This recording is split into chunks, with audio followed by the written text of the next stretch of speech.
உங்கள் வீட்டில் நடைபெறும் அனைத்து விதமான விசேஷங்களுக்கும் மிக குறைந்த விலையில் உலகத்தரம் வாய்ந்த கேமராக்கள் மூலம் போட்டோகிராஃபி எடுத்து தரப்படும். Book as now. வணக்கம் டிவிஎன் நேயர்களுக்கு வணக்கம். இப்போ நம்ம மகளிர் தின நல்வாழ்த்துக்கள் அனைவருக்கும். மகளிர் தினம்ங்கிறது இந்த உலகத்தில் இந்த பூமியை தோற்றுவிக்கும் போது ஆண்கள் ஏவாளை படைக்கும் போது எந்த செயலும் நடக்காமல் எல்லாமே அப்படியே பிளாஸ்டிக் மாதிரி அப்படி பிரமிச்சு போன மாதிரி நின்னது வழிஞ்சு எதுவுமே செயல்படவே இல்லை. எப்பொழுது பெண் ஏவாள் தோன்றினாலோ அப்போது தான் எல்லாமே செயல்பட ஆரம்பிச்சிச்சு. அப்போ இந்த உலகம் செயல்பாட்டுக்கு ஒவ்வொரு செயலுக்குமே ஒரு பெண் அதிமுக்கியத்துவம் வாய்ந்தவளாக இருக்கிறாள்.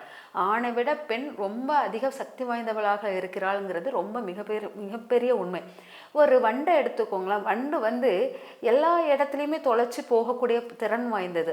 ஆனால் ஒரு மலர்கிட்ட வரும்போது அந்த வண்டு இரவு, அதாவது அந்திசாயும் நேரத்தில் மலரில் வண்டு உட்கார அமரும்போது அந்த மலர் மூடுற தன்மை வரும்போது அந்த மலருக்குள் அந்த வண்டு நசுங்கிரும், அப்படி உள்ளுக்கு இழுத்துரும். அதால் எல்லா இடத்தையும் தொலைச்சி போக வேண்டிய ஒரு வண்டால் அந்த மலரிலிருந்து வெளியே வரக்கூட முடியாத அளவுக்கு அந்த மென்மை அவங்க அந்த பெண்ணினுடைய மென்மை அவ்வளவு பலம் வாய்ந்ததாக இருக்குது. மலருக்கு ஒப்பீடாக பெண்ணை குறிப்பிடுவார்கள். அதனால அவ்வளோ மென்மையான ஒரு பெண் ஒரு கடினமான ஆணை ஆளும் திறன் அதிகமாக இருக்கும் அப்படிங்கிறது. இதை தெரியாமல் நம்ம பெண்ணாக இருந்த நம்ம ஆணுக்கு ஈக்குவலாக சொல்லிட்டு சமமங்காக நம்ம எடுத்துட்டு வர்ற விஷயங்கள் உடன்பாடு இல்லாத விஷயம். எனக்கு ஒரு பெண் தன் பெண்மையையும் மென்மையையும் அழகாக உணர்ந்து அந்த உலகத்தை ஆட்சி செய்ய ஆரம்பிச்சான்னா இந்த உலகம் ஃபுல்லாக அவளுக்கு எல்லா செயல்பாடுக்கும் அவளுக்கு சாதகமாக அமையும் அப்படிங்கிறத நம்ம எடுத்துக்கலாம். எப்போவுமே பெண்மை யாரையும் அடிமைப்படுத்தும் தன்மை இருக்கக்கூடாது. பெண்மை எப்போவுமே அன்பு பாசம் நிறைந்ததாக இருக்கணும். அது அவளுடைய வீக்னஸாகவும் மாறக்கூடாது. அதனால் பெண் என்பவள் ஒரு உலகத்தை ஆளக்கூடிய மிக வலிமையான சக்தியானவள். அந்த பெண்மையை எப்படி பணங்காசு எவ்வளோ முக்கியமோ ஒரு மனிதனுக்கு, அதே போல் ஒரு பெண்ணும் இந்த உலகத்துக்கு அவ்வளோ முக்கியம். ஒரு குடும்ப வாழ்க்கைக்கு, ஒரு சந்தோஷத்துக்கு, எல்லாத்துக்கும் ஒரு பெண் அவ்வளோ அதிமுக்கியமானவளாக இருக்கிறாள். அந்த பெண் தன்னை எப்போவுமே தாழ்வாக எடுத்துக்கிட்டு நான் என்னால் இது முடியாது, என்னால் இதை பண்ண முடியாது அப்படிங்கிற மாதிரி ஒரு செயல்களை செய்தான்னா அது அவளுக்கு ஃபுல்லாக நெகட்டிவாக ஆகும். நான் பெண்ணாக பிறப்பதே பெரும்பாக்கியம், அதில் நான் இந்த உலகை ஆள தெரிந்தவள் அப்படிங்கிற மட்டும் அவள் நினச்சிக்கிட்டான்னா அந்த உலகத்தில் மிகப்பெரிய சக்தியாக இருப்பாள். பெண் என்பவள் எந்த பெண்ணையும் தவறாக பார்க்கக்கூடாது. எல்லா விதமான பெண்களும் இந்த உலகத்தில் இருப்பாங்க. இதுதான் இந்த பெண்ணு தான் இப்படிப்பட்டவள் அப்படி சொல்லிட்டு எந்த பெண்ணையும் நிர்ணயம் பண்ணக்கூடாது. ஏன்னா பெண் சாபம் இருக்கிறதுல மிக கொடிகிறதான சாபம் பெண் சாபம் தான். 7 தலைமுறைக்கு நம்மளை அப்படியே ஆட்டி படைக்கக்கூடிய சாபம். ஒரு பெண்ணை அவள் உணர்வுகளை தூண்டிட்டு அப்புறமா அவளுடைய உணர்வுகளை தூண்டிட்டு ஒரு ஆண் வெளியே நகரும் போது அவன் வீட்டில் உள்ள பெண்கள் எல்லாமே பாதிக்கப்படுவாங்க. அந்த வீட்டில் எந்த பெண்ணும் சரியான ஒரு நிலைப்பாட்டுக்குள் வராது. நீங்கள் எவ்வளோ பரிகாரம் என்ன பண்ணினாலும் பெண்ணினுடைய சாபம் மிகப்பெரிய சக்தி வாய்ந்த சாபமாக இருக்குது. அது ஆண் மட்டும் இல்லை, ஒரு பெண்ணுக்கு பெண்ணே எதிரியாக மாறுவாள். அதனால பெண்ணை பார்த்து எந்த பெண்ணையும் பார்த்து துச்சமாக ஒரு கேவலமாக பயன்படுத்தி பேசினா அது உங்கள் வீட்டு பெண்களுக்கு அது நடக்கும். அதனால எப்போவுமே பெண்ணை வலிமையான பெண்ணாக பார்க்கணும். ஒரு பெண்ணு கைப்பெண்ணாக இருந்தால் அவள் பூ வைக்கக்கூடாது, பொட்டு வைக்கக்கூடாது, அந்த இதுவும் நம்ம எடுக்கக்கூடாது. ஏன்னா ஆதி காலத்தில் பெண் உறவுகளுடன் சேர்ந்து அவள் வாழ்க்கையை நடத்தி கொண்டிருந்தால் உறவினர்கள் எல்லா உதவியும் அந்த பெண்ணுக்கு கைப்பெண்களுக்கு உதவியாக இருப்பார்கள். ஆனால் இப்போ ஒரு கைப்பெண்ணான பெண் தனித்து இந்த சொசைட்டியில் அவள் குழந்தைங்களுக்காக போராடிய நிலையில் இருக்கும்போது அவள் மங்களகாரமாக இருந்து அவள் குழந்தைங்களுக்காக ஒவ்வொரு காரியமும் அவள் செய்ய வேண்டியிருக்கும். ஒவ்வொரு வேலைக்கும் அவள் மங்கள ரூபணியாக அந்த குழந்தைக்கு முன்னிருந்து செய்ய வேண்டியது இருக்கிறதுனால அவள் பூவு பொட்டு இங்கே தடையாக இருக்கக்கூடாது. எப்போவுமே அந்த காலத்தில் உள்ள பெண் அமங்கலமான தோற்றத்தில் இருப்பதுனால் அவளை நிறுத்த மாட்டாங்க. அந்த நிறுத்தாமல் சொந்தக்காரங்க உறவினர்கள் எல்லாமே அந்த குழந்தைங்களுக்கு வேண்டியது எல்லாம் செய்வாங்க. இந்த காலகட்டத்தில் எல்லாருமே அவங்கவுங்க குடும்பத்தை பார்க்க மட்டும்தான் நேரம்லாம் இருக்குது.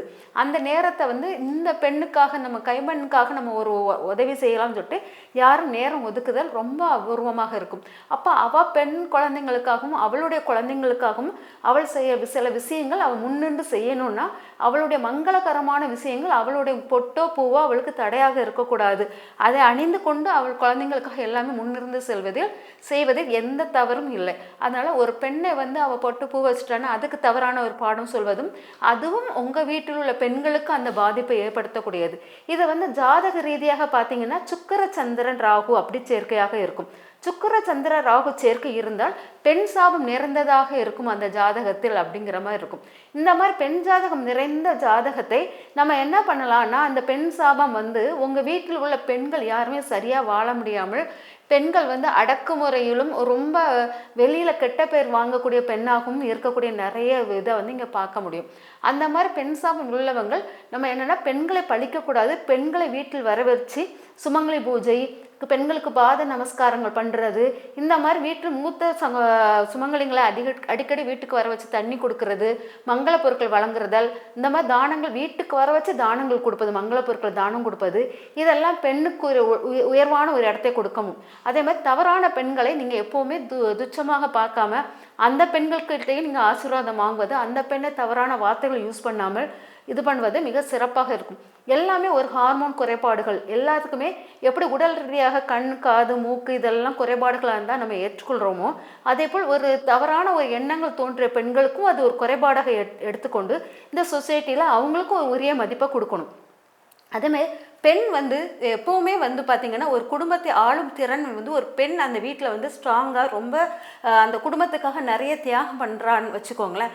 அந்த வீட்டில் அந்த குடும்பம் ரொம்ப செழிப்பாக இருக்கும். எந்த பெண் தன்னுடைய உணர்வுகளுக்கு முக்கியம் கொடுத்து நான் எனக்கு அப்படின்னு சொல்லிட்டு தன் உணர்வுகளை மட்டும் எடுத்துக்கொண்டு இருக்கிறாரோ அந்த பெண்ணுடைய குடும்ப வாழ்க்கைகள் வந்து சிறப்பாக இருக்காது. தன்னுடைய ஜெனரேஷன் தன்னுடைய பிள்ளைகளுக்கும் அந்த வாழ்க்கை வந்து சீராக அமையாது. எப்பொழுதுமே பெண் வந்து பொதுநலத்துடன் தன் மாமியார் மாமனாருடன் ஒரு தியாக மனப்பான்மையோடு வளரும் போது அவள் வந்து யாருக்கு அந்த காலத்தில் பெண்கள் வந்து ஊர் உலகத்துக்கெல்லாம் தியாகம் பண்ணுவாங்க. அந்த அளவு கூட வேண்டாம், நம்ம வீட்டில் உள்ளவங்களுக்காக நம் குடும்பத்தாருக்காக ஒரு தியாக மனப்பான்மையோடு நீங்கள் இருக்கும்போது நிறைய விஷயங்கள் உங்கள் குடும்பத்துக்காக செயல்படுத்தும் போது உங்களுடைய வம்ச வழிகள் உங்கள் குடும்பத்தினர் எல்லாருமே நன்றாக இருப்பாங்க. அதனால் பெண்கள் வந்து ரொம்ப வலிமையான மிக சக்தி வாய்ந்த ஒரு இடத்துல இருக்கிறாங்க. பெண்கள் வந்து தன்னுடைய ஆண்களுக்கு ஈக்குவல்னு சொல்லிட்டு நம்மளை தரம் தாழ்த்துறதை விட ஆண்களை விட உயர்வாக இருக்கிறோம். நம்ம இப்போ ஒரு பெண் வந்து ஆணாக ட்ரெஸ் மாற்றலாம், எல்லாம் பண்ணலாம், அப்போ அவளை வந்து ரொம்ப போல்டு ஸ்ட்ராங் அப்படிங்கிறோம். அதே இது ஒரு ஆண் வந்து பெண் அணிகலன்களையோ பெண் ட்ரெஸ்ஸையோ உடுத்தினால் அவனை வந்து வேற பேர் சொல்லி கூப்பிடுறோம். அதே இது ஒரு பெண் ஆண் ட்ரெஸ் போட்டால் அவன் ஸ்ட்ராங்கு போல்டு அப்படிங்கிறோம். அப்போ ஒரு ஆண் வந்து நம்மளுடைய உடைகளை கூட அணிய முடியாது, அந்த அளவுக்கு நம்ம உடைகை மேன்மையானதாக இருக்கிறது. அது வந்து ரொம்ப பவர்ஃபுல்லானது. அதே அவ்வளோ சீக்கிரம் நம்ம உடைகளையோ நம்மளுடைய எண்ணங்கள் எல்லாமே ஒரு பெண்ணுக்கு தான் அது இருந்தால் தான் அது பெருமையாக இருக்கும். ஆணுக்கு அது இருந்தால் அது பெருமையாக இருக்காது. ஆனால் உங்களால் ஆண் உருவத்தையோ ஆணையோ நீங்கள் எடுத்து ஆண் உடைகளையோ எடுத்து ஆண் போல் ஸ்ட்ராங்காகவோ உங்களால் வாழ முடியும். அதை ஏற்றுக்கூடிய தன்மை பெண்ணுக்கு இருப்பதனால் அவள் இரட்டைத்தன்மையாக வாழும் குணம் அதிகமாக இருக்குது. அதனால் பெண் வந்து ரொம்ப எல்லா தன்மையும் அவள் வாங்கக்கூடிய தன்மையாக இருப்பதனால் அவளை விட வலிமையான இந்த சொசைட்டியில் யாரும் வாழ முடியாது.